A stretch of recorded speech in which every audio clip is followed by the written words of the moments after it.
a new city. Racing. Turn cars,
running on me, hold you. Running on me around you, girl.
On the silver screen, ain't anything for you that you see.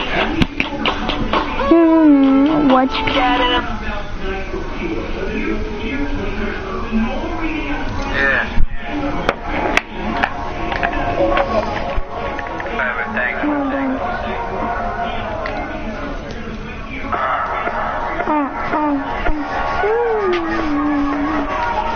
Oh, okay, oh, love her, oh, hey, love her, oh,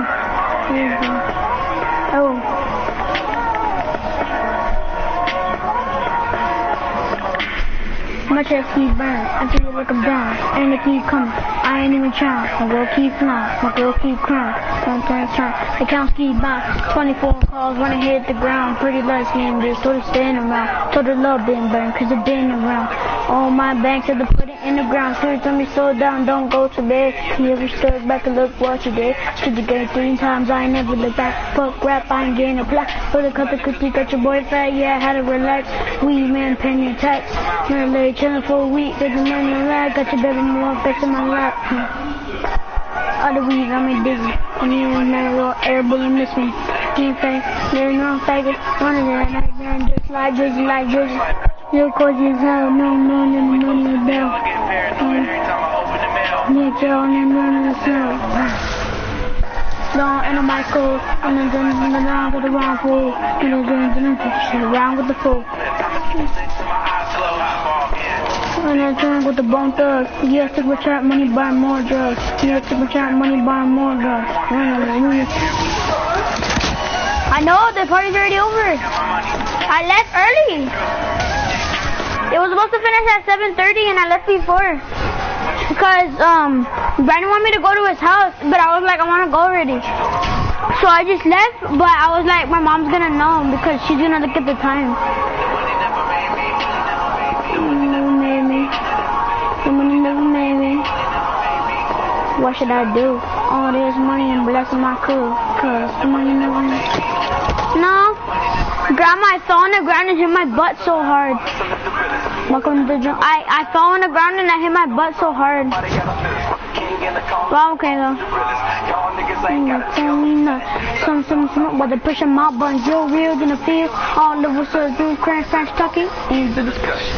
You call me architect, real little nigga also hard to check. Better have respect, cause the bone don't plan what I have to get. The first come God, then come the family. Can't understand what his haters can't stand me. Yo, don't understand me?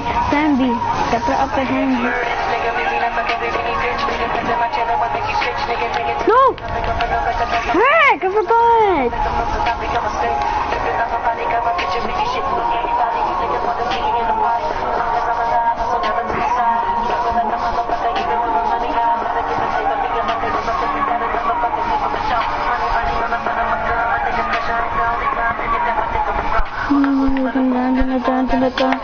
And now he's been gonna pass it too late. He's been dancing to the two nigga bad and bougie, bad and bougie, bad and bougie. Should've cut my money, put my bag and it came through. And my chains came true, and all his old bills turned blue. What you gonna do? What you gonna do? What you gonna do? Oh, the money never made me.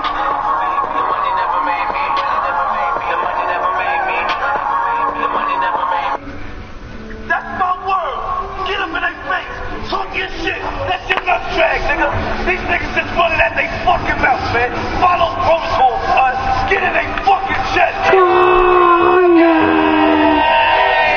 the fucking law, nigga. These niggas bleed, nigga. We don't bleed, nigga. We make niggas bleed, blood. Treyway. Me, I heard you. So I murder you. But. Shot. Everybody is pop. Long. Shot. 6 on this and 6 on that. Niggas on my dick and on my jack. These niggas looking for me, you can hit my chat. I don't drop my ass, just you 6 on that.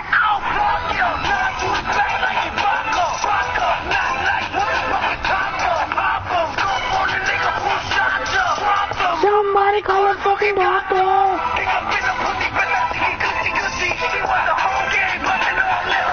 I want the drip while I get my dick licked. Little sick bitch, lick it on my dick pin. She a freak, she on beat roll. Off your back, put your hands on your knees, ho. I'm on beat roll, shoot you through your beat hole. Daddy wants smoke, I don't really see it though. These niggas didn't hurt me, I ain't heard you. Get the fuck up on my fucking face before I murder you. Bitch, niggas always judge you, bro, but I know they fool. Whole squad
Noted.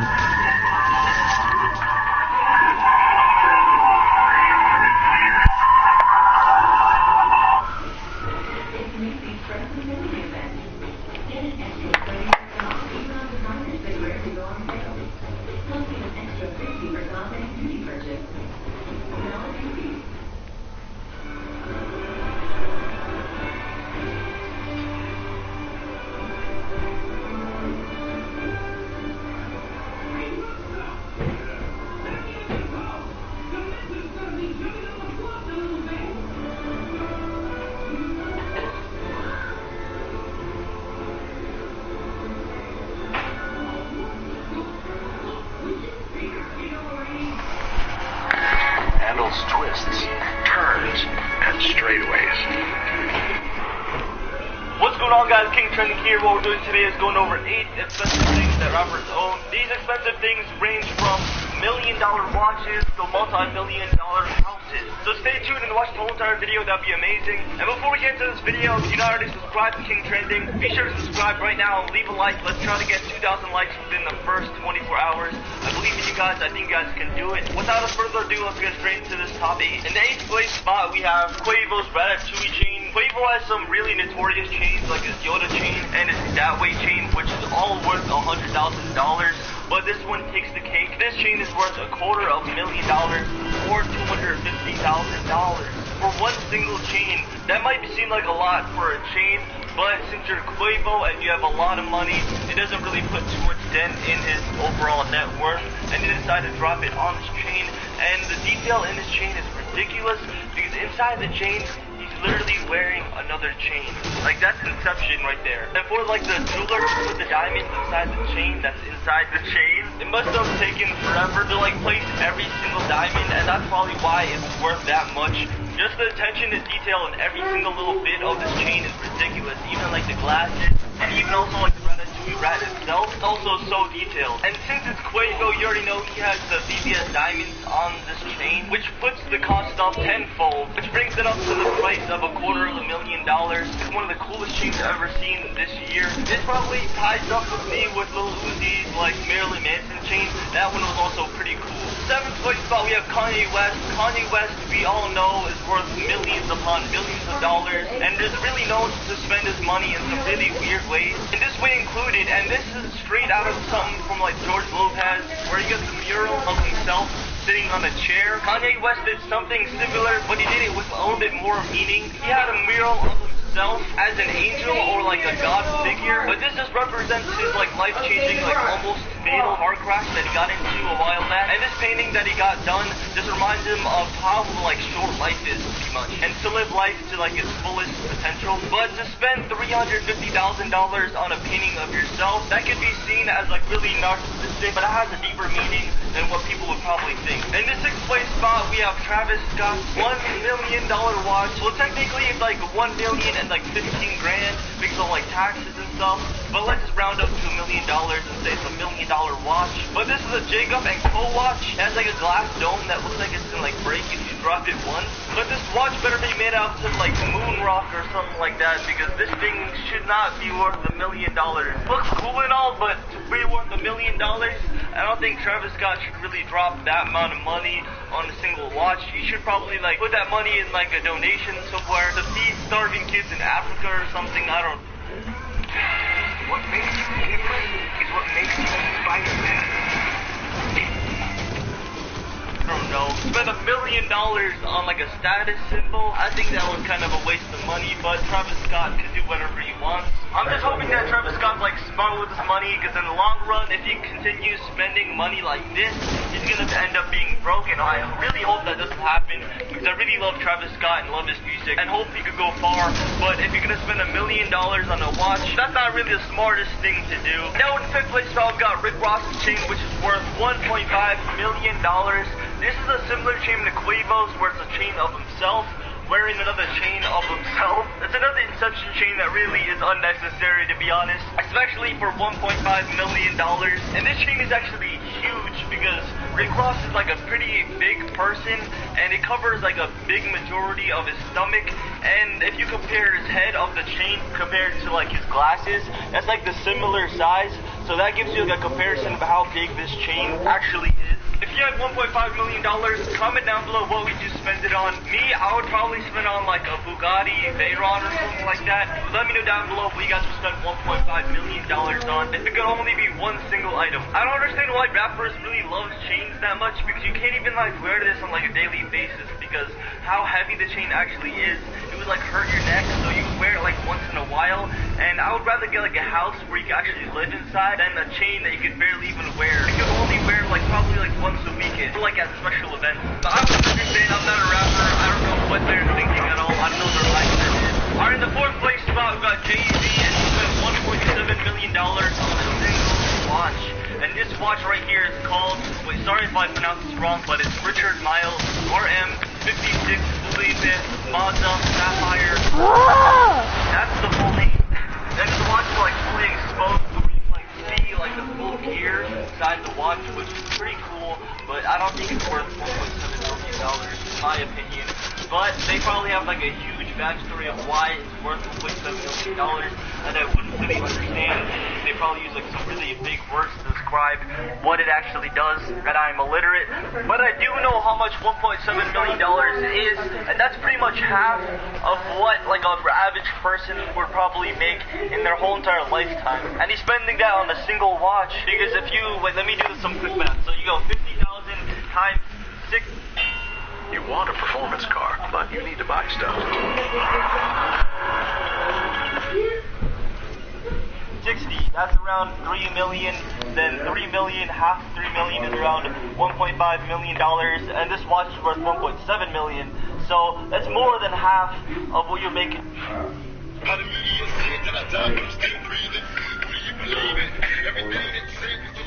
What's going on, guys? King Trending here. What we're doing today is going over 5 reasons why people think that Tupac is still alive today. I didn't believe it at first, like most of you guys, but after looking up all this evidence, everything points to the fact that he could still be alive. Be sure to watch this whole entire video and get all the evidence necessary to make your own conclusion, but definitely by the end of this video, you guys will think that Tupac is still alive today. First of all, let's go to where all these rumors actually started on how Tupac is still alive, allegedly in Cuba. Years after Tupac got shot, a rapper tried to mimic Tupac by copying his lyrical structure and his voice patterns and rapping in Pac's point of view. And this rapper's name is KTD. The song sounds so much like Tupac. People that knew him claimed that the man that rapped inside the song was Tupac himself years after his supposed death. I'll let you guys hear a few lines, then I have to take over because of copyright reasons.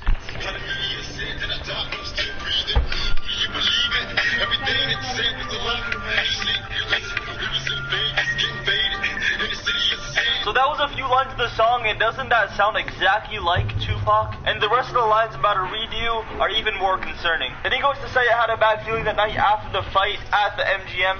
Can you feel me? Which is referring to Mike Tyson fight that he was leaving when he supposedly got shot. Then he goes to say, when we left the telly on the way to the club, these girls pulled up right beside us. If you guys don't know, Tupac actually pulled up right beside these 2 girls talking to the people on to the left when the shooters actually popped up on the right side of Tupac. Then he goes to say, my adversaries standing, plotting on my death, squeezing bullets to the name on my chest. I heard a gunshot, but it got weird. Instead of bullets, only smoke appeared. The next thing I knew, some man in a suit just standing there. They opened the door, grabbed me by the feet, let my head hit the concrete. It was a nightmare. Dragged on my street, scars on my back, looking back at the white Cadillac, which was the car that actually did the drive-by. It was identified as a white Cadillac. Then after that, he says, over my head, I could not believe what I happened to see. A guy that looks just like me, dressed like me, in the passenger seat, but it can't be me. But this guy that he was referring to was a double of Tupac. KTD said the double he was referring about inside the rap was referring to Jeffrey Wilson, aka 3Pac. He was a stunt double of Tupac in many movies that Tupac actually acted in. And the reason why they look so alike is because Jeffrey Wilson had plastic surgery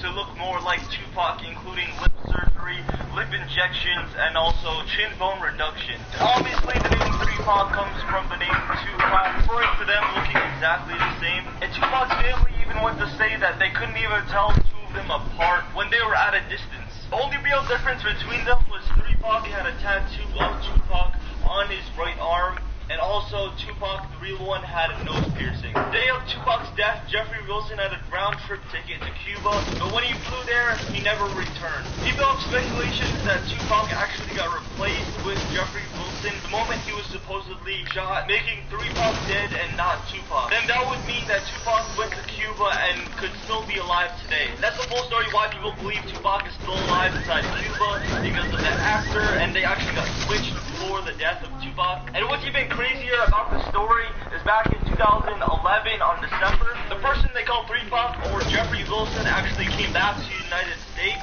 for a few days, then returned going out of the country to Germany. And people are speculating during this time that he was in the United States again, that he wrote Mystery by KDT, the song that I showed you before, making the song that he actually wrote by Tupac himself. And that would kind of make sense because people who listened to the song that was related to Tupac actually thought it was him, and that could very well be the case. So now people are thinking that Tupac is now staying at Germany and is under a different name as Jeffrey Wilson. And now we're moving on to the fourth theory why people think that Tupac is still alive. This relates to the previous theory, because Tupac actually died on September 13th, and the day after he actually got cremated, which is not really normal. Usually takes a few weeks or months to get cremated, but he got cremated the day after, and the family actually requested an autopsy of the reason why Tupac passed away. Obviously they know he got shot, but they're just wondering if there's anything else they're missing. But then Suge Knight actually paid someone $3 million to cremate Tupac the day after, which was September 14th, 1996, and the day after the guy cremated him, he retired, which was kind of weird.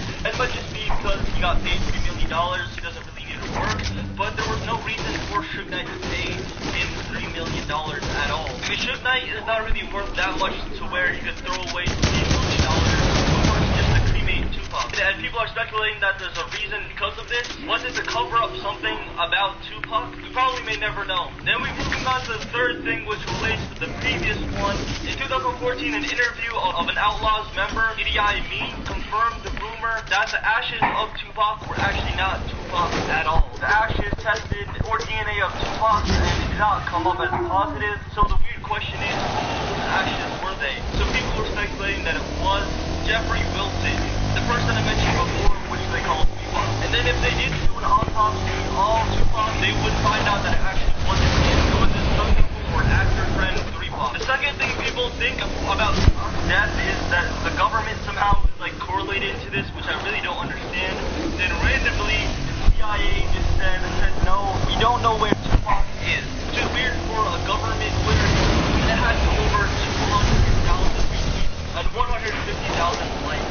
Then to find out that Suge Knight actually hates someone who tweets this out is also kind of sketchy. It kind of puts some fingers on Suge Knight that he is behind this whole entire thing, on how he tried to help Tupac fake his own death. And that would make sense for him to try to do the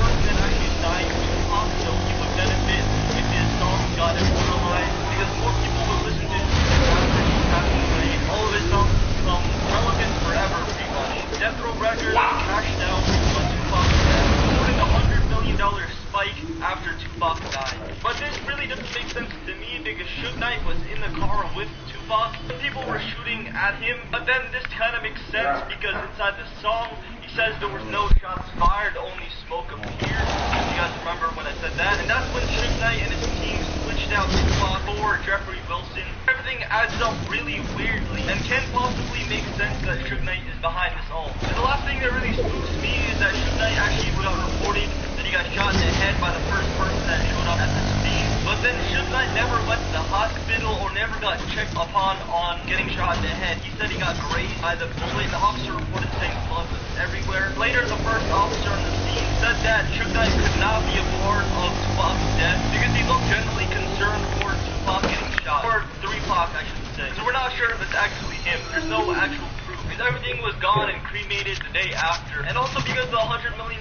spike, that would make sense why Suge Knight would pay cremation person $3 million because he could afford it after Tupac's death. Because of how many people bought his albums and mixtapes. I know one of the first reasons why people think that Tupac actually faked his own death and he could still be alive today. This reason is because Tupac actually recorded his own death a week before because he recorded a music video of a song. And inside that song it shows him dying and rapping from heaven pretty much. And talking to everyone, including his family, telling him like not to miss him. Which was really weird. He kind of saw this coming, predicted the future before it even happened. And people find this a little bit too good to be true. As Snoop Dogg said in an interview a week before Tupac's death, Tupac went inside the studio and worked on like a few songs once and finished them. He even reported saying he finished 3 songs in 1 day. A normal big artist at the time would work on 1 song every week, but Tupac made 3 songs in a day. It kind of seemed like he kind of knew that something was going to happen to him, and that's why he was working so hard that week before he passed away. I'll throw a small clip of the whole entire situation. And it told a story of what is going to be as opposed to what it is. And now it's prophesied. You're starting to see it. You're starting to hear it. He wrote his death before his death happened. Like, why would you do a video about you getting killed, and then a week later, you get killed? Why would you write songs about your mom and being a loving son to your mom? And he knew it. You guys can decipher your own opinion about this whole entire situation, but the evidence is pretty convincing and pointing to the fact that Tupac could still be alive today and faked his own death. I didn't believe it at first, but it seems like Snoop Dogg believes it, and Snoop Dogg was a really close associate of Tupac, and he actually believed that there's something fishy there. I kind of believe that also. And also the story adds up and makes sense. But who really knows about this whole entire situation? It's just a mystery that probably will never be solved. And if you guys do have any other theories about Tupac, be sure to leave it down in the comments down below, because I'm interested and I want to hear your guys' point of view about this whole entire situation. If you believe it, like, what do you think happened to Tupac? I find it kind of weird that he raps about his own death before it happened. And if you guys are new to this channel and don't know, we're actually doing the iPad giveaway, a gray 32GB iPad. All the rules are really simple, so you guys are missing out if you're not entering. All the rules be on the screen. All you have to do is leave a like on this video, comment down below, I subscribe. Actually be subscribed and turn on post notifications to this channel. And you already watched the whole video, so don't worry about that. And I'll see you guys later in the next King Trending video. Peace, guys.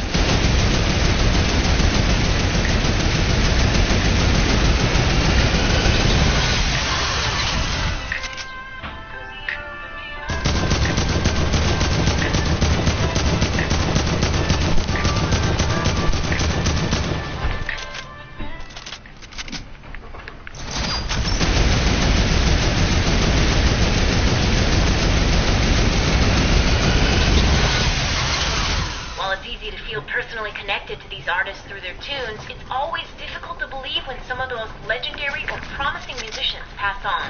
Unfortunately, 2018 has already seen the untimely deaths of a long list of influential rappers. Although these stars are no longer with us, their art and their performances are forever etched into our memories. Here are the rappers we lost in 2018. XXX Tentacion. Controversial Florida rapper Tentacion Onfroy first found fame with the track Look at Me. The song was initially a sleeper hit upon its release to SoundCloud in 2015, but when it was re-released in early 2017, it received mainstream attention. But Onfroy's rise, further accelerated by multiple Billboard charting hits and his #1 album Question Mark, wasn't without drama. By early 2018, the rapper was embroiled in legal issues tied to his ex-girlfriend, including charges of domestic battery by strangulation, false imprisonment, aggravated battery of a pregnant woman, and witness tampering, according to Pitchfork. He maintained his innocence but never saw his day in court. Onfroy was gunned down at a motorcycle shop in Florida on June 18, 2018. According to TMZ, the 20-year-old was shot in the neck and appeared to die instantly in what law enforcement said was possibly a robbery gone wrong. If I'm gonna die or ever be a sacrifice, I want to make sure that my life made at least 5 million kids happy. Louis Badass. 29-year-old Louis Robinson Jr., a.k.a. Louis Badass, received his first taste of fame with his 2015 song, Let Me Through This Bit, which amassed more than 3 million views on YouTube. But sadly, tragedy would strike just 3 years later. Robinson Louisiana on May 2nd, 2018. He was rushed to a nearby hospital but died about an hour later, according to an ABC News affiliate. His mother,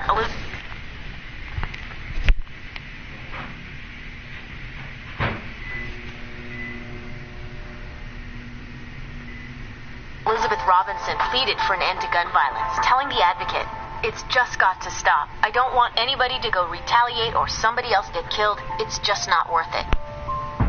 Smoke Dog. My name's Smoke Dog.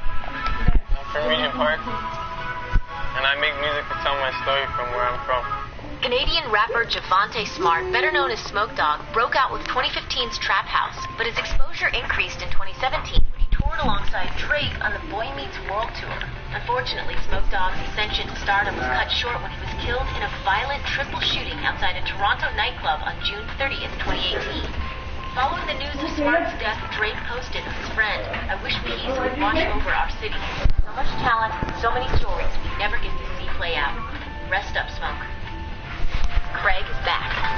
A New Jersey-born rapper, Craig Mack's legacy will always be connected to the 1994 hit Flavor in Your Ear, which put Sean Diddy Combs' iconic Bad Boy label on the map. Harry told me rap was in trouble. I got a hit on the cell, so I came back to the rescue, and now I'm here.